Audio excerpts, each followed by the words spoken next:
So within my series of classes of the Kabbalah of the Ramchal, the Sefer Klalim, so I went through like basically all the introductions until the World of Nikudim.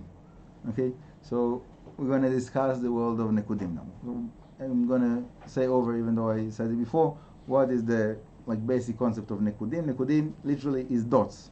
Okay, so what dots is about. So that's a way that we are visualizing the Sfirot as dots, that what the quality of dots that they're each one stands for itself. They are not connected.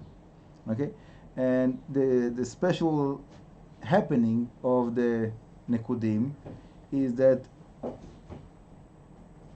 it's lacking that connection, and that's a reason for the breakdown. That's a reason of the shattering of the vessels. So afterwards, when we're speaking about the tikkun, to fix the breakdown, so what is the tikkun? One of the concepts of the tikkun is to make the connection. Okay? And then there's a whole discussion of how to get to that connection, that it will be right, and then to go back to the square of the breakdown, right? So again, all of the part of the learning of the Kabbalah, so we have also to understand how all of that happens by us. So the simple way to give it over, let's say we're talking about a group of people. So obviously, there's a famous story. I don't know like what's the source of this story, but I'm sure you heard it about the father that he took his sons and he was telling them, he took sticks and he was breaking them one by one, and everybody was able to break them, and then put it all together, and he said, try to break it now, and then they couldn't break it, and he said, you my children, you have to be united, and then no one will be able to break you, and if each one is standing by himself, so then like anything can break you, even like something small, right? So that's a known story, and it's true also here. Okay, so it's true also within the between people, when you want to make like a connection, community, something. So you need to have unity of the people to make it that it will work, to make it that it will be strong, with the help of Hashem.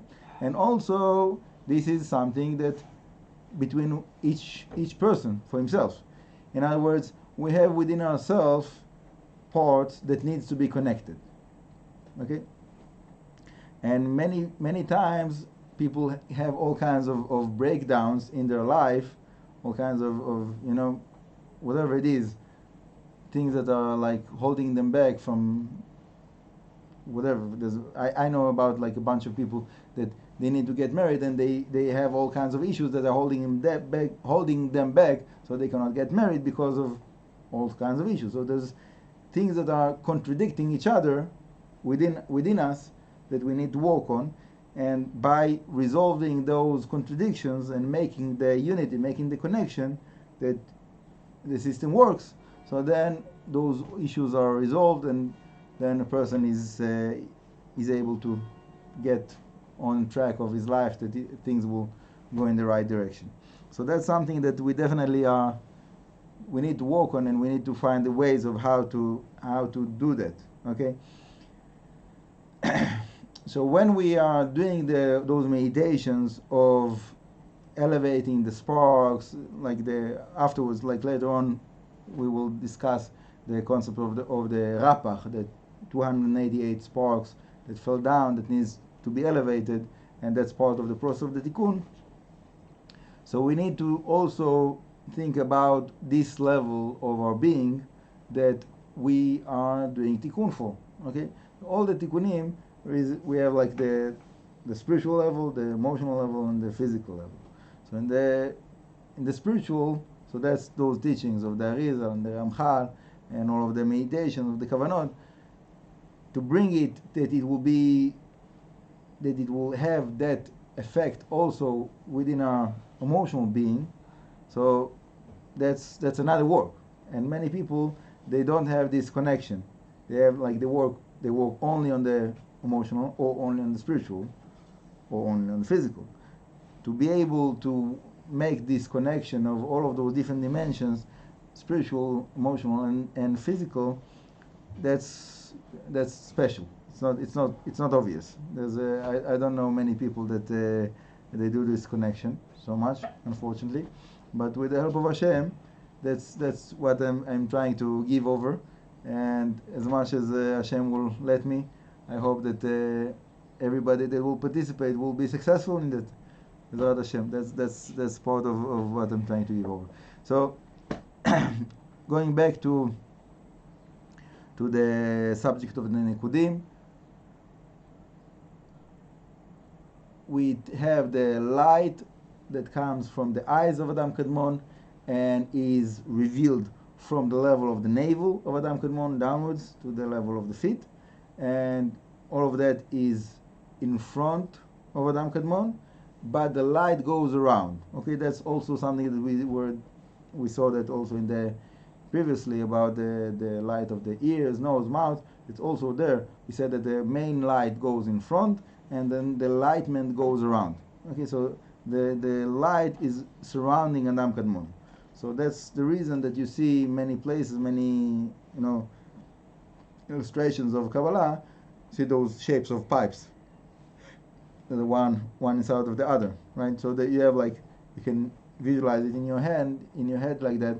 You have like the Adam Kadmon as the main pillar, the first line, that is the internal line, and then the world of Nikudim and also the other world that will come afterwards are surrounding that pillar. So that will be another circle, right? But my point is that it's not equal. The light within that circle that is circling Adam Kadmon is not equal. The main enlightenment is in the front, then right side, then left side, then last is the back side. Okay, there's levels in the split of the light, and that's something that we will refer with the help of Hashem, but that comes later on. But one of the points that the Arizal is explaining about that line of light that came into the space that was created is that that line of light is giving us also a point of relativity of what is the front of that line, what is the back of that line, what is the sides of that line. So those things have meaning. Okay, the truth of the matter that Arizal didn't really explain what is the differences so much, but he gives some hints, and then afterwards in the Kabbalah of the Rashash and later on Rav Getz, that's all that I learned from his student Rav Avichai, that is the present Rosh Yeshiva of Bethel. So they take those principles, those concepts, and they explain more about what will be the applications of that meditation-wise. Meaning, when you do those meditations within your prayer, so we need to think about those different domains of front, back, right, left, and each one of them have meaning. Okay, and that's something that is very interesting, but it's a little bit advanced. So it will take some time until we get there. So I just wanted to throw this arrow far away, and Bezrat Hashem will get there later, if not sooner. But Bezrat Hashem will get there. Bezrat Hashem. For now, Baruch Adonai Le'olam, Amen v'Amen.